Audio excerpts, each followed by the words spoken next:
Hello and welcome to wisdom simplified. आज हम IPO and FPO के बारे में बात करेंगे। तो क्या होता है IPO and FPO? Full form है इनिशियल पब्लिक ऑफर और एफपीओ का फुल फॉर्म है फॉलो ऑन पब्लिक ऑफर। अब ये होता क्या है? सबसे पहले ये समझिए कि किसी भी बिजनेस एंटिटी, कोई भी बिजनेस एंटिटी हो, उसको बिजनेस करने के लिए पैसे तो लगते ही लगते हैं।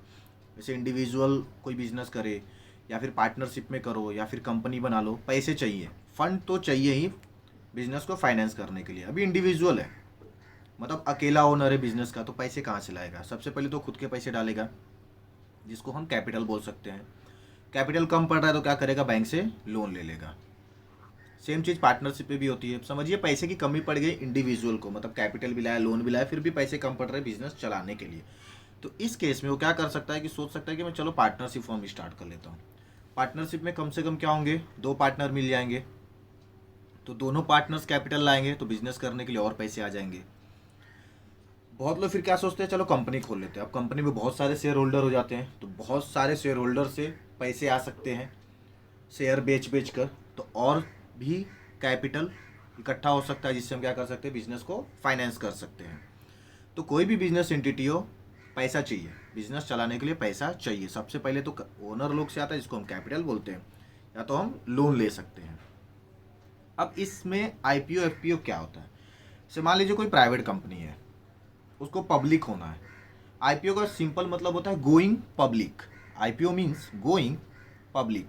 मान लीजिए कोई प्राइवेट कंपनी है, उसको प्राइवेट कंपनी में शेयर होल्डर्स मैक्सिमम होते हैं 200।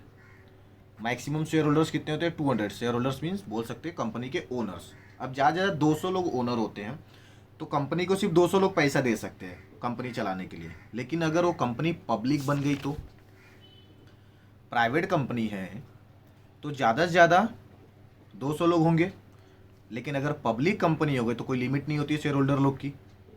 तो ऐसे केस में हम पब्लिक से बहुत ज़्यादा पैसा उठा सकते हैं बिजनेस को फाइनेंस करने के लिए। तो जो प्राइवेट कंपनी होती है वो क्या करती हैं? आईपीओ निकालती है। IPO means initial public offer, मतलब फर्स्ट टाइम। इनिशियल मतलब फर्स्ट टाइम जब पब्लिक ऑफर करते हैं, उसको हम क्या बोलते हैं? आईपीओ। इनिशियल मतलब फर्स्ट टाइम, पब्लिक को ऑफर करना, क्या? उसके शेयर्स। आज हम पब्लिक को ऑफर करेंगे तो बहुत सारे पब्लिक अप्लाई करेंगे शेयर्स के लिए, शेयर्स खरीदेंगे। जितने ज़्यादा शेयर्स खरीदेंगे उतनी ही ज़्यादा कंपनी को क्या मिलेगी? पैसे से मदद। उस कंपनी को अपने बिजनेस को क्या कर सकते हैं? फाइनेंस कर सकते हैं।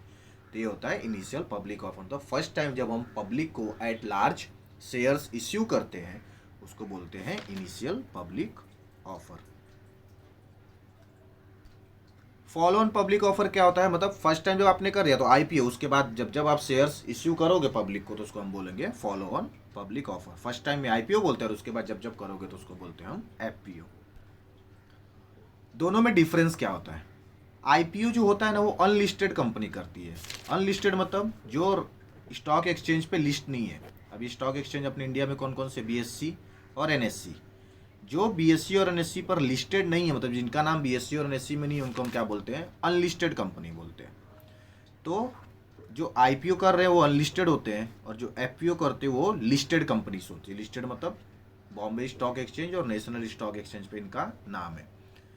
दूसरा डिफरेंस क्या है इसमें? आईपीओ बहुत रिस्कियर होता है। As a shareholder, as a investor, आप खुद सोचिए, आपको किसी कंपनी में पैसे लगाना है, किसी कंपनी के शेयर्स खरीदने हैं, तो सबसे पहले आप क्या सोचोगे कि उस कंपनी के बारे में पूरा इन्फॉर्मेशन ले लो कि उसमें पैसा इन्वेस्ट करना अच्छा होगा कि नहीं अच्छा होगा।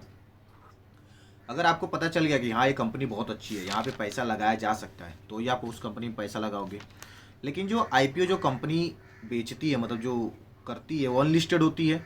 अब अनलिस्टेड कंपनीज का इंफॉर्मेशन निकालना थोड़ा मुश्किल होता है, मतलब उसका profit and loss, PNL, balance sheet, ये सब निकालना मुश्किल हो जाता है, जिसकी वजह से हमको ये नहीं पता चल जाता कि इस कंपनी के शेयर खरीदे कि नहीं खरीदे।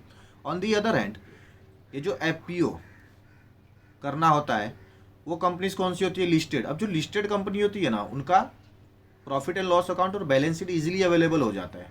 तो आप इनके प्रॉफिट एंड लॉस और बैलेंस शीट को देखकर पता लगा सकते हैं कि हाँ इस कंपनी का शेयर्स हमें खरीदना चाहिए कि नहीं खरीदना चाहिए। तो आईपीओ रिस्कियर होता है, क्यों? क्योंकि पता नहीं होता है कि कंपनी अच्छी है, बुरी है, कैसी है। लेकिन एफपीओ के बारे में आप लिस्टेड कंपनी तो पता कर सकते हैं कंपनी कैसी है। तो इसके लिए एफपीओ थोड़ा कम रिस्कियर होता है। ये होता है आईपीओ और एफपीओ। फर्स्ट टाइम जब पब्लिक को ऑफर करते हैं आईपीओ, और बाद में जब करते हैं उसको बोलते हैं FPO. Thank you for watching.